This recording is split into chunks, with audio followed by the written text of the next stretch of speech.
નમસ્કાર મિત્રો, છેલ્લે આપણે ધોરણ 11ની અંદર પારિભાષિક શબ્દોની અંદર છેલ્લે લેણદારો અને દેવાદારો વિશે આપણે ભણ્યા હતા. એનાથી આગળ આપણે આજે નવા શબ્દો શીખવાના છે. જે છે આજનો શબ્દ છે પડતર. તો નામાની અંદર આપણે જોઈએ તો પડતર એટલે શું આપણા માટે નવો શબ્દ છે. તો એ પહેલાં શીખવું જરૂરી છે. પડતર કોને કહેવાય? તો પડતર એટલે શું? તો કે કોઈ પણ વસ્તુ તૈયાર કરવા માટે અથવા સેવા પૂરી પાડવા માટે જે પણ ખર્ચાઓનો સમાવેશ કરવામાં આવે છે તે ખર્ચાઓના સરવાળાને પડતર કહેવામાં આવે છે.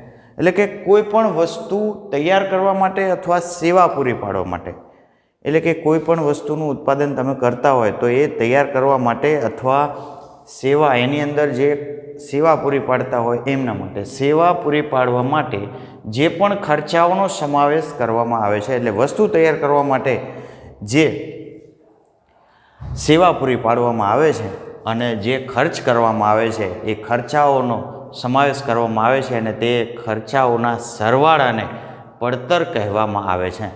હવે પડતરમાં સામાન્ય રીતે માલ સામાનની પડતર, એટલે કે તમે ઉત્પાદન માટે માલ સામાન ખરીદો છો એની પડતર, મજૂરી પડતર, એના ઉપર તમે ઉત્પાદન કરતી વખતે મજૂરી ચૂકવો છો એ મજૂરી પડતર અને અન્ય પડતરોનો સમાવેશ થાય છે.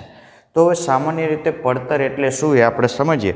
તો પડતર કોને કહેવાય? તો કે કોઈ પણ વસ્તુ તૈયાર કરવા માટે અથવા સેવા પૂરી પાડવા માટે, કોઈ પણ વસ્તુ તમે તૈયાર કરો છો, ઉત્પાદન કરો છો તો એના માટે અથવા સેવા પૂરી પાડવા માટે જે ખર્ચાઓનો સમાવેશ કરવામાં આવે છે, એટલે કે જે ખર્ચાઓ થાય છે એ ખર્ચાઓના સરવાળાને, જેટલા ખર્ચા થયા હોય એ બધાના સરવાળાને શું કહે છે? વસ્તુની પડતર કહેવાય છે. પડતર એટલે પડતર કિંમત. અને એના ઉપર પછી તમે નફો ચડાવીને વેચો છો, એ વેચાણ કિંમત થાય. તો અહીંયા પડતર એટલે શું? તો કે કોઈ પણ વસ્તુ તૈયાર કરવા માટે અથવા સેવા પૂરી પાડવા માટે જે ખર્ચ કરવામાં આવે છે તેને શું કહે છે? વસ્તુની પડતર કહે છે. પછી એમાં માલ સામાનની હોય, મજૂરીની પડતર હોય કે અન્ય પડતર હોય. બરાબર. ત્યાર પછીનો શબ્દ છે વાઉચર. તો વાઉચર કોને કહેવાય? તો પડતર નક્કી થઈ જાય પછી શું કરશે કે વસ્તુ દુકાનમાં જશે કે ગમે ત્યાં જશે તો પછી એને વેચશો. તો વેચો એટલે વેચતી વખતે એક વાઉચર તૈયાર કરવામાં આવે છે. વાઉચર એટલે શું? એક બિલ છે.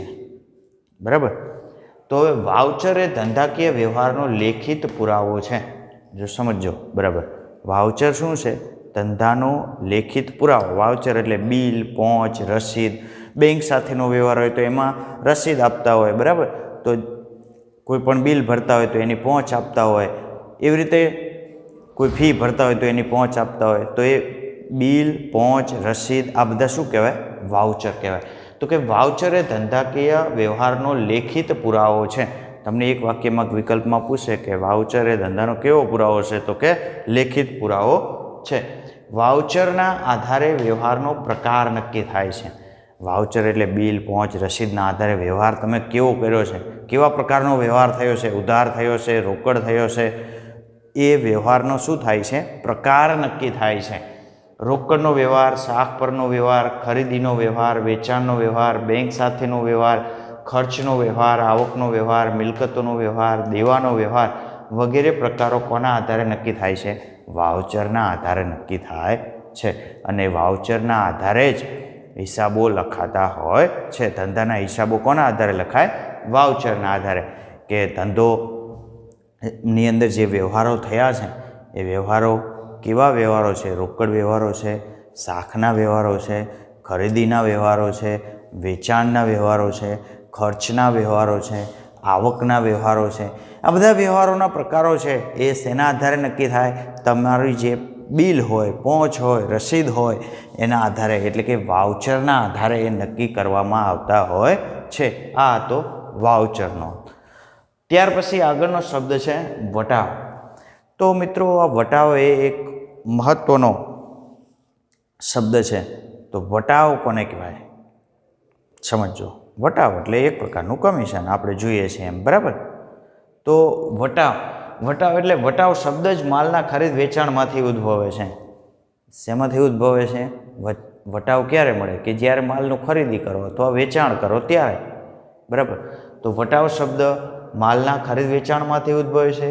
ખરીદ કે વેચાણની રકમમાંથી શરતોના આધીન અમુક રકમ બાદ કરવામાં આવે. સમજો, ખરીદ કે વેચાણમાં શરતોના આધારે અમુક શરતોના આધારે ખરીદી કે વેચાણ કરવામાં આવે તો અમુક રકમ એમાંથી શું કરવામાં આવે? બાદ કરવામાં આવે અને ચોખ્ખી રકમ ચૂકવવામાં આવે છે. તો જે રકમ કુલ રકમમાંથી બાદ કરવામાં આવે છે તેને શું કહે છે? વટાવ કહે છે. તો વટાવ એટલે શું? તો કે તમે જ્યારે ખરીદી કે વેચાણ કરો છો તો એ ખરીદી કે વેચાણ કરતી વખતે જે રકમ ચૂકવવાની હોય એમાંથી અમુક રકમ શું કરવામાં આવે? બાદ કરવામાં આવે. તો એ બાદ કરવામાં આવ્યા પછી જે રકમ ચોખ્ખી ચૂકવવામાં આવે છે અને જે બાદ કરો છો એ રકમને શું કહેવાય છે? વટાવ કહેવાય છે. વટાવ હંમેશા બે પ્રકારના હોય છે. વટાવ મુખ્યત્વે બે પ્રકારના જોવા મળે છે. એક છે રોકડ વટાવ અને બીજો છે વેપારી વટાવ. સમજો, રોકડ વટાવ અને વેપારી વટાવ. વટાવ કેટલા પ્રકારના હોય? બે પ્રકારના. હવે ખરીદી વેચાણ કરો તો એમાં બે પ્રકારના વટાવ જોવા મળે તમને. એક રોકડ વટાવ હોય અને એક વેપારી વટાવ હોય. તો આપણે એને સમજીએ કે વેપારી વટાવ કોને કહેવાય અને રોકડ વટાવ કોને કહેવાય. તો રોકડ વટાવ એટલે શું અને વેપારી વટાવ એટલે શું એની વ્યાખ્યા આપણે સમજીએ. તો રોકડ વટાવ તો વેચાણ કરેલ માલની રકમ ઝડપથી પરત મળે.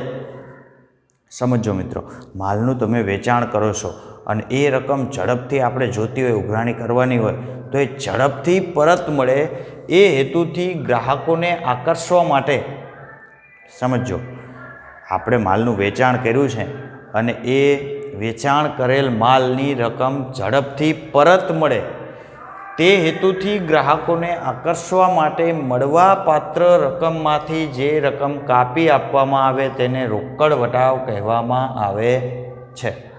હવે માની લો કે આપણે કોઈ ગ્રાહકને માલ વેચ્યો છે અને એની પાસે ઉઘરાણી છે અને એ ઉઘરાણી માની લો કે 10,000ની ઉઘરાણી છે અને એ વેપારીને તમે કહેશો, એ ગ્રાહકને તમે કહેશો કે ભાઈ ઝડપથી તું માલ આપી દે, મને રોકડ કેશ આપી દે, બરાબર, તરત ને તરત માલ આપી દે, માલ વેચો ને તરત પૈસા તમને આપી દે તો તને 2%, 3%, 5% ડિસ્કાઉન્ટ આપશો, એમ વટાવ આપશો. તો એ તરત જ એ માલના પૈસા ચૂકવી દેશે અને એને વટાવ કાપીને આપવામાં આવે છે. તો જે માલની કિંમતમાંથી બાદ કરવામાં આવે છે એને શું કહે છે? રોકડ વટાવ કહેવામાં આવે છે. રોકડ વટાવની ચોપડે નોંધ કરવામાં આવે છે. રોકડ વટાવ જ્યારે તમે કાપી દો છો ત્યારે એની ચોપડે નોંધ થાય છે, કારણ કે એ તમે પૈસાની જરૂરિયાત હોવાથી કેશ તરત ગ્રાહક પાસેથી પૈસા મેળવવા અથવા ગ્રાહકોને આકર્ષવા માટે આ ડિસ્કાઉન્ટ આપો છો. તો એ રોકડ વટાવની નોંધ ચોપડે કરવામાં આવે છે, જે ધંધા માટે શું ગણાય છે? ખર્ચ ગણવામાં આવે છે. એટલે કે રોકડ વટાવની નોંધ ચોપડે કરવામાં આવે છે. અને એ રોકડ વટાવ ક્યારે ગણવામાં આવે છે? તો કે વેપારી વટાવ બાદ કર્યા પછી રોકડ વટાવ ગણાય છે. એટલે કે વેપારી વટાવ જે તમે મોટા વેપારી પાસેથી ખરીદતા હોય તો એમાંથી તમને વેપારીનો વટાવ બાદ મળ્યો હોય અને એ કિંમત હોય એમાંથી રોકડ વટાવ બાદ કરવામાં આવે છે. તો માની લો કે તમને કીધું કે 10,000નો માલ વેપારી દ્વારા વેચાણના સમયે, એટલે કે વેપારી જ્યારે માલ વેચે છે અને તમે જ્યારે માલ ખરીદો છો ત્યારે માલ ખરીદો વેપારી પાસેથી ત્યારે તમને જેની પાસેથી જે વેપારી પાસેથી માલ ખરીદો છો એ વેપારી તમને વેપારી વટાવ આપતા હોય. માની લો 10,000નો માલ ખરીદ્યો અને તમને 2% વેપારી વટાવ માલ ખરીદો છો તો 10,000ના 2% વેપારી વટાવ. સમજો, 10,000ના માલનું ખરીદી કરો છો અથવા વેચાણ કરો છો તો એમાંથી 2% વેપારી વટાવ, તો 2% એટલે 200 રૂપિયા. 200 રૂપિયા વેપારી વટાવે તમે ખરીદો છો, બરાબર. તો આમાંથી તમારે ચૂકવવાના કેટલા થશે? ખરીદશો એટલે 200 રૂપિયા બાદ કરીને વેપારી વટાવ, એટલે એની કિંમત થશે 9,800. તો આ કિંમત જ તમારે ખરીદી તરીકે બતાવવાની છે. વેપારી વટાવની નોંધ ચોપડે થતી નથી. હવે તમને એમ કે એટલાની 9,800ની ખરીદી કરીને તમને એમ કે તમે તરત પૈસા ચૂકવો તો બીજો 2% વેપારી વટાવ અથવા 200 રૂપિયા રોકડ વટાવ કાપી આપીશ. શું સમજાય છે? તમને એમ કે આ વેપારી વટાવે તમે ખરીદી કરી અને તમને કે તમે જો રોકડેથી ખરીદી કરતા હોય તો તમને બીજા 200 રૂપિયા રોકડ વટાવ આપીશ. તો આની અંદરથી બીજા 200 રૂપિયા એ રોકડ વટાવ એ બાદ કરી અને 9,600 તમારે ચૂકવવાના થાય. કેટલા ચૂકવવાના થાય? 9,600. તો જે 200 રૂપિયા રોકડ વટાવ છે એની નોંધ ચોપડે કરવી પડે તમારે. કેમ? તો કે તમે જ્યારે ખરીદી કરો છો ત્યારે આ 200 રૂપિયા રોકડ વટાવ છે એ તમારી શું થાય છે? આવક થાય છે. એટલે કે 200 રૂપિયાનો તમને લાભ થયો, ઉપજ થઈ, બરાબર, ફાયદો થયો. તો જે આ રોકડ વટાવ છે એની નોંધ ક્યાં થાય છે? ચોપડે નોંધ કરવામાં આવે છે. અને વેપારી શું કરશે? 200 રૂપિયા રોકડ વટાવે વેપારી માટે ખર્ચ ગણાય છે, કારણ કે એ તમને એટલો લાભ આપે છે, બરાબર. તો એ વેપારી માટે ખર્ચ ગણાય છે, એટલે એ ખર્ચ તરીકે નોંધ છે રોકડ વટાવ 200 રૂપિયા. અને તમારે ચૂકવવાના થાય છે 9,600. સમજાણું? તો આ વાત હતી રોકડ વટાવની. ત્યાર પછીની વાત છે વેપારી વટાવ કોને કહેવાય? તો વેપારી વટાવ દ્વારા વેચાણના સમયે, જો સમજો, વેપારી વટાવ દ્વારા વેચાણના સમયે કુલ કિંમતમાંથી અમુક ટકા રકમ બાદ કરી આપવામાં આવે તેને વેપારી વટાવ કહેવામાં આવે છે. તો કે વેપારી વટાવ કોને કહેવાય? તો કે વેચાણ કરો તમે કોઈ માલનું, ત્યારે વેચાણના સમયે કુલ જે રકમ થતી હોય તમારે ચૂકવવાની, અત્યારે અહીંયા જેમ ખરીદી હતી એમ માની લો કે 10,000નું વેચાણ કરો છો,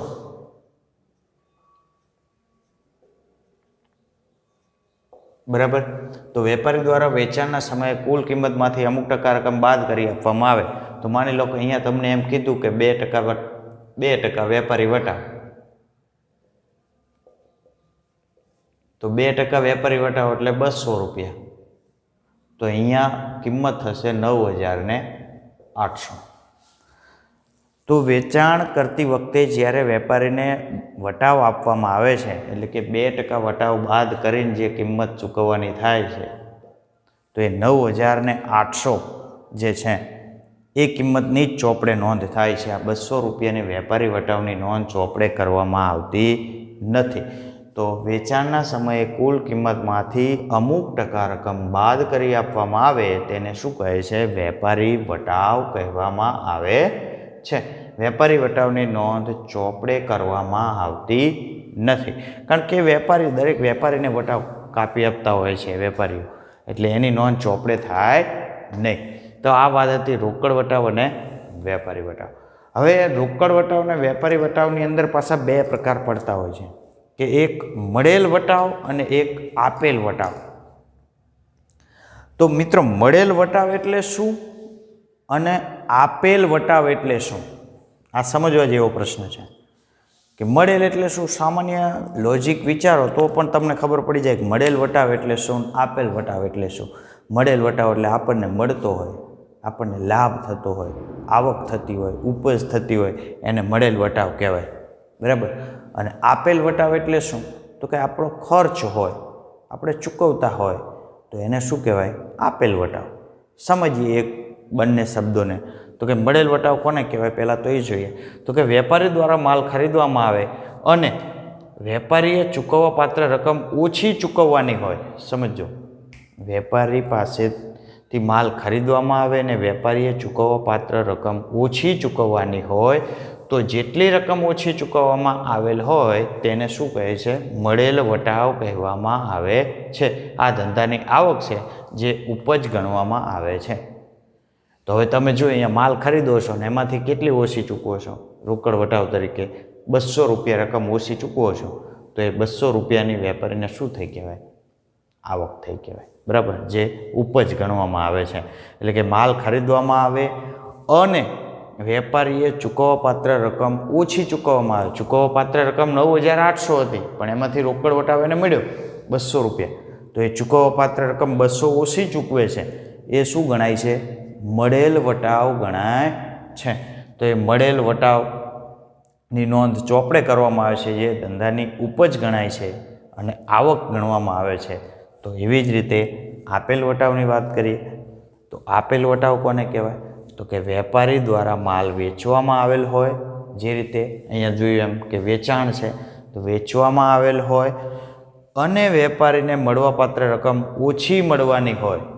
હવે માલ વેચો છો, આટલામાં માલ વેચો છો 9,800માં, તો 9,800 તો એને મળશે, પણ હવે તમને એમ કે આટલામાં માલ વેચો છે અને તમે જો કેશ પૈસા આપશો તો તમને 200 રૂપિયા વટાવ કાપી આપીશ. તો એ 200 રૂપિયા વટાવ કાપી આપશે, તો એ 200 કે 500 જે નક્કી કરે, તો એ જે કાપી આપે છે એટલે તો એની રકમ ઓછી મળશે. અને અત્યારે 9,800 મળે છે, પણ આમાંથી જો રોકડ વટાવ કાપી આપે તો જે રકમ મળવાપાત્ર હોય એમાંથી ઓછી રકમ મળવાની હોય. તો જેટલી રકમ ઓછી મળે તેને શું કહે છે? આપેલ વટાવ કહેવામાં આવે છે. આ ધંધાનો શું ગણાય છે? ખર્ચ ગણાય છે અથવા તો નુકસાન ગણાય છે. તો મિત્રો ખબર પડી ગઈ હશે કે આપેલ વટાવ કોને કહેવાય, મળેલ વટાવ કોને કહેવાય, રોકડ વટાવ કોને કહેવાય, બરાબર. તો હવે આપણે આજે જે શબ્દ જોયા કે પહેલું પડતર જોઈએ. પડતર એટલે શું? કોઈ વસ્તુ આપણે ઉત્પાદન માટે તૈયાર કરવામાં આવે અથવા તો સેવા પૂરી પાડવામાં આવે તો એની અંદર જે ખર્ચ કરવામાં આવે છે તો એ ખર્ચનો સરવાળાને પડતર કહેવાય છે. શું કહે છે? ખર્ચના સરવાળાને પડતર કહેવામાં આવે છે. એ પડતરમાં પછી માલની હોય, મૂડીની, મજૂરીની હોય કે અન્ય પડતરનો સમાવેશ થાય છે. ત્યાર પછી જોયું વાઉચર. તો વાઉચર એટલે શું? તો કે વાઉચર એ ધંધાનો લેખિત દસ્તાવેજ છે, બરાબર. વાઉચર એટલે પહોંચ, બિલ, રસીદ, ગમે તેમ. અને વાઉચરના આધારે શું નક્કી થાય છે? વ્યવહારનો પ્રકાર નક્કી થાય છે કે વ્યવહાર કેવા પ્રકારનો થયો છે. રોકડ વ્યવહાર થયો છે, ઉધાર વ્યવહાર થયો છે, શાખનો વ્યવહાર થયો છે, ખરીદીનો વ્યવહાર છે, વેચાણનો વ્યવહાર છે, આવકનો વ્યવહાર છે, ખર્ચનો વ્યવહાર છે. આમ વ્યવહારનો પ્રકાર નક્કી થાય છે અને એના આધારે હિસાબો લખાતા હોય છે. ત્યાર પછી વટાવ શબ્દ આવે. તો વટાવ શબ્દ જ ખરીદી અને વેચાણમાંથી ઉદ્ભવે છે. વટાવ ક્યારે મળે? તો કે ખરીદીને વેચાણ કરો તો ખરીદી કે વેચાણની રકમમાંથી શરતોના આધીન અમુક રકમ જે બાદ કરવામાં આવે તેને શું કહે છે? વટાવ કહેવામાં આવે છે. કુલ રકમમાંથી બાદ કરે તેને વટાવ કહેવાય. વટાવ બે પ્રકારના હોય, એક છે રોકડ વટાવ અને બીજો છે વેપારી વટાવ. રોકડ વટાવ કોને કહેવાય અને વેપારી વટાવ કોને કહેવાય? તો એ પણ જોયું કે રોકડ વટાવ વેચાણ કરેલ માલની રકમ ઝડપથી પરત મળે એ હેતુથી વેપારીઓ આપતા હોય છે. આપણે પૈસાની વેપારીની જરૂર હોય તો એ દરેકને રોકડ વટાવ કાપી અને ઝડપથી પૈસા રોકડા મેળવી લે છે. તો જે કાપી દેવામાં આવે તેને રોકડ વટાવ કહે છે, જેની રોકડ વટાવની નોંધ ચોપડે કરવામાં આવે છે. આ યાદ રાખવાનું છે. કયા વટાવની નોંધ ચોપડે થાય?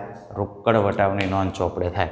તમને એક વાક્યમાં વિકલ્પમાં પૂછે તો રોકડ વટાવ ક્યારે ગણવામાં આવે છે? તો કે વેપારી વટાવ બાદ કર્યા પછી ગણવામાં આવે છે.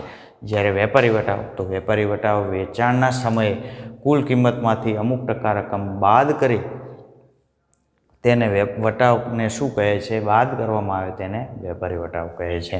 એટલે કે વેચાણ કરો તમે અને વેપારીઓને અમુક રકમ શું કરી દો? બાદ કરી આપો, તો એને શું કહે છે? વેપારી વટાવ કહેવામાં આવે છે, જેની નોંધ ચોપડે કરવામાં આવતી નથી. વેપારી વટાવની નોંધ ચોપડે કરવામાં આવતી નથી. તો એવી જ રીતે વટાવમાં પણ બીજા બે પ્રકાર, મળેલ વટાવ અને આપેલ વટાવ.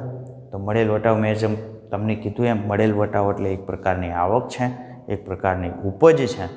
તો એની જે મળેલ વટાવ એટલે કે વેપારી દ્વારા માલ ખરીદવામાં આવે અને વેપારીએ ચૂકવવાપાત્ર રકમ ઓછી ચૂકવવી પડતી હોય તો જે ઓછી રકમ ચૂકવવી પડે એટલો તમારો મળેલ વટાવ કહેવાય. અને જે ધંધા માટે શું ગણાય છે? આવક ગણાય છે, ઉપજ ગણાય છે.